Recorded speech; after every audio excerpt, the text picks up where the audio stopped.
ETF index mutual funds నేర్చుకుని stock మార్కెట్లో రాణించాలనుకుంటున్నారా? వెంటనే ఈ నెంబర్కి కాల్ చేయండి.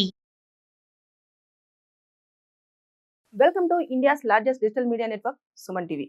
మనతో ఈ రోజు తోడు నీడ ఫౌండర్ రాజేశ్వరమ్మ గారు ఉన్నారు. వారితో మాట్లాడదాం. అమ్మ నమస్కారం. నమస్తే అమ్మా. అమ్మ, భార్యాభర్తలు పెళ్ళైన తర్వాత చాలా హ్యాపీగా ఉంటారు. తర్వాత కొన్ని రోజుల తర్వాత వాళ్ళు చూపించిన ప్రేమ, అంటే భార్య పైన భర్త కానివ్వండి, భర్త భార్య పైన కానివ్వండి, చూపించిన ప్రేమ వల్ల పాస్ట్ లో జరిగిన కొన్ని విషయాలను షేర్ చేసుకుంటూ ఉంటారు. అవును, దాని వల్ల కొన్ని ఫ్యామిలీస్ కూడా చాలా డిస్టర్బ్ అవుతాయి. అవును. సో ఇలాంటిది ఏమైనా మీ దగ్గరికి వచ్చిన సమస్య ఉందా అమ్మా? అది అటువంటి కేసు చెప్పాలంటే, పెళ్ళయింది, భార్యాభర్తలు ఇద్దరు చాలా స్నేహంగా ఉన్నారు, అన్యోన్యంగా ఉన్నారు. కొన్ని సంవత్సరాలు గడిచింది. ఇద్దరు కూర్చొని మాట్లాడుకోవటంలో ఆయన భార్యను అడిగాడు, నీకు ఎవరైనా గతంలో బాయ్ ఫ్రెండ్ ఎవరైనా ఉన్నారా, పరిచయం ఎవరైనా అయ్యారా, నువ్వు బాగుంటావు కదా, నిన్నెవరు అడగలేదా, ప్రపోజ్ చేయలేదా అని. అంటే ఆమె కూడా చాలా క్యాజువల్గా, ఒక అబ్బాయి ఎవరో ఉండేవాడండి, ఆ అబ్బాయి నన్ను పెళ్లి చేసుకుందామని అనుకున్నాడు, నేనేం పెద్ద ఇంట్రెస్ట్ చూపించలేదు, అబ్బాయి పదే పదే అడిగితే మా వాళ్ళని అడుగు, నాకు తెలీదు అని చెప్పాను. మా వాళ్ళ దగ్గర కూడా వచ్చాడు, అడిగాడు, వాళ్ళు క్యాస్ట్ వేరే అవడం వల్ల వాళ్ళు ఒప్పుకోలేదు. సో అక్కడితో అది డ్రాప్ అయిపోయింది. ఈలోగా మీరు వచ్చారు, మనకి పెళ్ళైపోయింది అని చెప్పింది.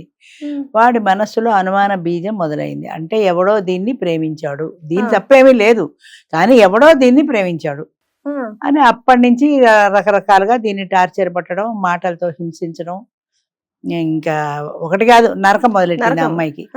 ఎందుకు చెప్పాను రా నాయన, అసలు వాడు ఎవరో నాకు పరిచయమే లేదండి, వాడు ఏదో కాలేజీలో కనిపించాడు, అడిగాడు అంతే అన్నా సరే ఇంకా నమ్మడు కదా, ఇక నమ్మడు. ఇంకా నమ్మలేదు. అది గొడవ అయింది, అత్తారి దాకా వెళ్ళింది, అమ్మాయి పేరెంట్స్ దాకా వెళ్ళింది. నేను ఇలా టార్చర్ పెడుతున్నాడు మొర్రో అంటే వాళ్ళు కూడా చెప్పారు, ఇలాగ మా దగ్గరికి వచ్చాడు, క్యాస్ట్ ఒక్కటి కాదని మేము వద్దని వేసాము, మా అమ్మాయికి అసలు సంబంధమే లేదు, అది సంబంధం ఉంటే అదే చేసుకునేది కదా, మా పేరెంట్స్ని అడిగాను ఎందుకు చెప్తుంది అయ్యా అంటే ఇక వినలేదు. ఎంత చెప్పినా దాస్తున్నారు మీరు, ఇంకా అంతే. ఇక నమ్మకం లేదు కదా మనిషి మీద. వాడు పాలవాడు వచ్చినా నమ్మకం ఉండదు, పూలవాడు వచ్చినా నమ్మకం ఉండదు, ఇంక అదే టార్చరు. ఏం చేస్తుంది ఇప్పుడు, చెప్తే అర్థం కాని భర్త అయితే ఏం చేయగలదు, నాకేం తెలియదు ముర్రో అన్నా సరే. అంటే పొరపాటున నోరు విప్పి గతం చెప్పడం పొరపాటు అయింది.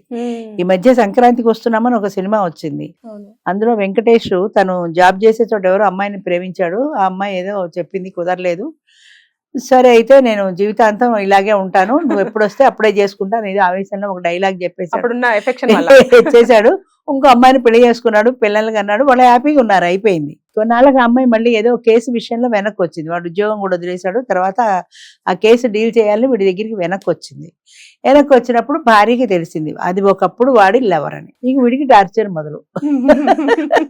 అప్పుడు వాడు ఒక డైలాగ్ అంటాడు, ఎప్పుడు కూడా నీ గతం గురించి నీ భార్య దగ్గర షేర్ చేసుకోకు, ఎప్పుడు చెప్పకు నీ గతంలో, నువ్వు ఇలా చేశానంటే దాని అనుమానం పోదు, ఇంకా నువ్వేం చేసినా అదే అనుమానం దృష్టితో చూస్తుంది, అందుకని దాని పక్కన నుంచున్నా దానికి అనుమానమే, దాంతో మాట్లాడినా అనుమానమే, ఇక అనుమానం జీవితం అంతా నరకమే.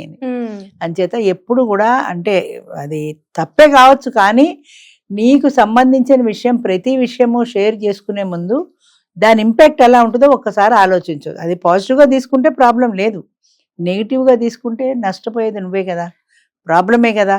అంచేత ప్రతి విషయము షేర్ చేసుకోవాలి, దాపరకాలు ఉండకూడదు.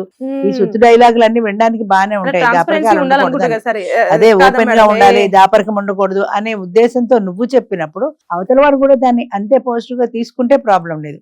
వాడు ఎలా తీసుకుంటాడో నీకు తెలియనప్పుడు ఈ చెప్పడం ఎందుకు, ఈ తలతిక్కలు, ఈ గొడవలు, ఈ పేచీలు ఎందుకు, విడాకుల దాకా వెళ్ళడం ఎందుకు, అది చెప్పినా అర్థం కాని మొగుడికి చెప్పడం కూడా అనవసరం. అంటే ఎలాంటి విషయాలు చెప్పాలంటారు, ఎలాంటి విషయాలు చెప్పొద్దంటారు? ఎప్పుడైతే ఎంత ప్రేమ చూపించినా ఈ విషయం మాట్లాడితే నీకు నష్టం అన్న విషయం చెప్పకూడదు.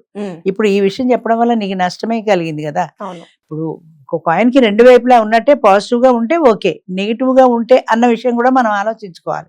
నువ్వు పరీక్ష పాస్ అవుతానని ధీమాగా ఉన్నావు, ఒకవేళ ఫెయిల్ అయితే అన్న రెండోది కూడా ఆలోచించుకోవాలి. కాబట్టి ఈ విషయం నువ్వు చెప్తే వాడు పాజిటివ్ గా తీసుకుంటే పర్వాలా, నెగిటివ్ గా తీసుకుంటే దాని రిజల్ట్ ఏముంటుంది, దాని రిజల్ట్ ఇదిగో ఇప్పుడు అనుభవిస్తోంది కదా, రకరకాల టార్చర్లు పడాల్సి వస్తుంది. అంటే ఇప్పుడు విడిపోయారా మేడం, కలిసి ఉంటున్నారా? కలిసి విడాకుల దాకా వెళ్ళారు, మరి కోర్టు విడాకులు ఇస్తారేమో తెలియదు, విడాకుల దాకా వెళ్ళారు. అంటే అబ్బాయికి ఎంత నచ్చ చెప్పినా కూడా అసలు యాక్సెప్ట్ నమ్మట్లేదు, వింటలేదు, అంతే. అది అబద్ధం చెప్పింది అంటాడు, సగమే చెప్పింది నాకు నిజం అంటాడు, ఇక రకరకాల అంతే. తేడా ఎక్కడ వస్తుంది అంటే అమ్మ, మగవాడు ఎన్ని తిరుగుళ్ళైనా తిరగని వాడి భార్య చాలా పవిత్రంగా ఉండాలని కోరుకుంటారు సహజంగా, మగవాడు మనస్తత్వం అది. మరి నేను తిరిగాను కదా, అది తిరిగితే తప్పేంటి అనే ఆలోచన వాళ్ళకి రాదు. అందుకని అది వాళ్ళు ఎన్ని తిరుగుళ్ళైనా తిరగని నా భార్య మాత్రం కన్యగా ఉండాలి, పవిత్రంగా ఉండాలి. పెళ్ళైన తర్వాత అయినా సరే, పెళ్ళికి ముందైనా సరే అది నా కోసమే అన్నట్టు జీవించాలి అని అనుకుంటారు. దాని పాస్ట్ నాకు అనవసరం, పెళ్ళైన దగ్గర నుంచి జాగ్రత్తగా ఉండాలి అనే ఆలోచన మగవాళ్ళకి రాదు. అంచేత ఆ అమ్మాయి గతంలో ఎలా ఉంది అన్న భయం వీళ్ళకి ఎక్కువ ఉంటుంది. కాలేజీలో ఎవరన్నా ఫ్రెండ్స్ ఉన్నారా, చాలా మంది మగవాళ్ళు పెళ్ళయ్యాక అడుగుతుంటారు, నీ బాయ్ ఫ్రెండ్స్ లేరా, ఫేస్బుక్ లో ఎవరు పరిచయం కాలేదా, వాళ్ళతో పరిచయం ఎక్కడ దాకా వెళ్ళింది, ఇలా చాలా మంది అడుగుతారు. పొరపాటు నువ్వు షేర్ చేసుకున్నావో మునిగిపోయావి. చెప్పకూడదు, చెప్పద్దు అని నేను అంటలేదు, కానీ చెప్తే వచ్చే కాన్సిక్వెన్సెస్ కూడా నువ్వు ఫేస్ చేయగలిగిన ధైర్యం ఉంటేనే నువ్వు చెప్పాలి, లేదంటే ఊరుకోవటం బెటర్ కదా. సంబంధాలన్నీ డిస్టర్బ్ అయ్యే ఛాన్సెస్. అంచేత నాకెవరు వస్తారండి, నన్నెవరు ఇష్టపడతారండి, అలా ఏదో క్యాజువల్ గా మాట దాటేసాయి, అంతేగాని అదేదో పెద్ద హీరోయిజం అయినట్టు, అబ్బో నా వెంట కూడా చాలా మంది వెంటబడ్డారు తెలుసా, వాడెప్పుడో నాకు ప్రేమలేఖలు రాశారు తెలుసా అని ఏదేదో గొప్పగా నువ్వు చెప్పుకోకపోతే కొంపలు అంటుకుంటాయి. అందుకని ఎవరి జాగ్రత్తలో వాళ్ళు ఉండడం మంచిది. ఒక విషయం నువ్వు ఓపెన్ గా మాట్లాడే ముందు దానివల్ల వచ్చే కాన్సిక్వెన్సెస్ ఎలా ఉంటాయి అన్నది కూడా మనం ఆలోచించుకోవాలి. పాజిటివ్ గా వస్తే ప్రాబ్లం లేదు, నెగిటివ్ గా వస్తే ఇప్పుడు అమ్మాయి సంగతి చూడదు, నెగిటివ్ గా వచ్చింది, ఎంతమంది చెప్పినా నమ్మడు, పెళ్ళాన్ని నమ్మడు, అత్తవారిని నమ్మడు, టార్చర్ పెడతాడు. అదే పెళ్లి కొడుకు వచ్చి, బాబు మీ ఆవిడ ఏదో అప్పట్లో నాకు తెలియక ప్రేమించాను అనుకున్నానయ్యా, అది ప్రేమ కాదని వాడే వచ్చి చెప్పినా కూడా నమ్మడు. పడిపోయింది, ఇంకా ఎవరు ప్రపంచం చెప్పినా నమ్మడు, వాడు అదే దృష్టిలో చూస్తాడు, వాడి పేరెంట్స్ చెప్పినా కూడా నమ్మడు, అదే దృష్టిలో చూస్తాడు అంతే. అంటే ఇలా అనుమానంతో కలిసి ఉండడం కంటే విడిపోవడమే ఉత్తమం అంటారా? అది డిపెండ్స్ అపాన్ ది ఇండివిజువల్స్ అమ్మ, కేసు సిచ్యుయేషన్ బట్టి ఉంటుంది. పిల్లలు ఉన్నారనుకో సపోజ్, ఇప్పుడు విడిపోతే ఏమవుతుంది, ఆమెకు మళ్ళీ పిల్లలు పెంచుకోవడం సమస్య. పిల్లలు ఉన్నారా మేడం? వీళ్ళకి ఇంకా పిల్లలు లేరు, పెళ్ళైన కొత్త ఏడాది 2 ఏళ్ళు అయింది, ఇంకా పిల్లలు లేరు, అదొక అదృష్టం. పిల్లలు ఉంటే సమస్య, అది అక్కడ ఉండి ఫైట్ చేయవలసిందే తప్ప పిల్లలు ఉన్నవాళ్ళు విడిపోవడం ఎప్పుడూ మంచిది కాదు. ఎందుకంటే వాళ్ళు సింగిల్ పేరెంట్ తో బ్రతకాలి, రెండు ఈ పిల్లల బాధ్యత నువ్వే భరించాలి, ఇదంతా కష్టమే కదా. ఇప్పుడు ఇంతకు ముందే ఇక్కడ ఉండగానే అమ్మాయి ఎవరో ఫోన్ చేసింది, ఒక కొడుకుట విడిపోయారట, కొడుకు ఆయన దగ్గరే ఉంటాడట, మీకు బాధ్యత లేదు, కాకపోతే తల్లి కాబట్టి అప్పుడప్పుడు వచ్చి 4 రోజులు చూసి వెళ్తూ ఉంటాడు. ఇప్పుడు కల్చర్లో తేడా ఏంటంటే, విడాకులు తీసుకున్నా కూడా పిల్లలు ఉన్న వాళ్ళు అప్పుడప్పుడు పిల్లలు అటు ఇటు 2 పక్కలా తిరుగుతున్నారు. ఆ నాన్నతో నీకు పడకపోవచ్చు, నాకెందుకు పడదు, నేను తండ్రి దగ్గర వెళ్ళి కొన్నాళ్ళు ఉంటా, అలాగే అమ్మతో నీకు పడకపోవచ్చు, నాకు పడుతుంది కదా, నేను వెళ్ళి 10 రోజులు ఉండి వస్తాను అని పిల్లలు వాళ్ళు కలుస్తున్నారు, పేరెంట్స్ని వాళ్ళు కలుస్తున్నారు, పేరెంట్స్ మాత్రం విడిగా ఉంటారు. ఈ పిల్లల విషయంలో ఫ్రెండ్లీగా ఉంటారు, అది ఆశ్చర్యం. పిల్లల దగ్గరికి వెళ్ళేటప్పటికి సరే రేపు సాయంత్రం తీసుకొచ్చి డ్రాప్ చేస్తాను అని ఈయన వెళ్ళి డ్రాప్ చేస్తున్నాడు ఇంటి దగ్గర, ఆవిడ అలాగే మళ్ళీ ఈ పిల్లాన్ని తీసుకురావాలన్నప్పుడు నేను రేపు మేము ఇంటికి తీసుకొచ్చి డ్రాప్ చేస్తాను, దగ్గరుండి డ్రాప్ చేసి వెళ్తోంది.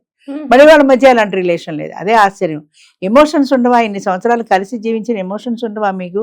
నేను డ్రాప్ చేస్తాను ఇంటికి వచ్చినప్పుడు, కలిసి కూర్చొని కాఫీ తాగినప్పుడు కొంచెం పాత జ్ఞాపకాలు రావా అంటే, ఏమో మేమిద్దరం ఫ్రెండ్స్ లా ఉంటామండి అంటారు. ఇప్పుడు నేను కొత్తగా వింటున్న మాట ఇది. మేమిద్దరం విడాకులు ఇచ్చుకున్నాం కానీ మేము ఫ్రెండ్స్ లా ఉంటాం.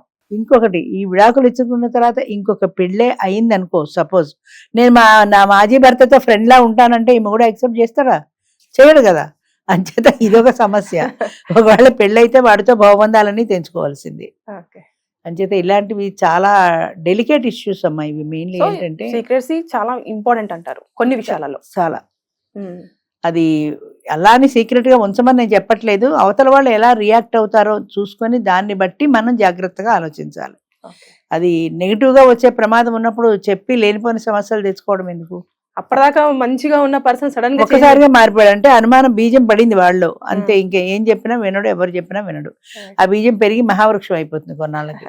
అనవసరంగా నీకు మనశ్శాంతి పోతుంది. థ్యాంక్ యూ అమ్మా. నమస్తే అమ్మా.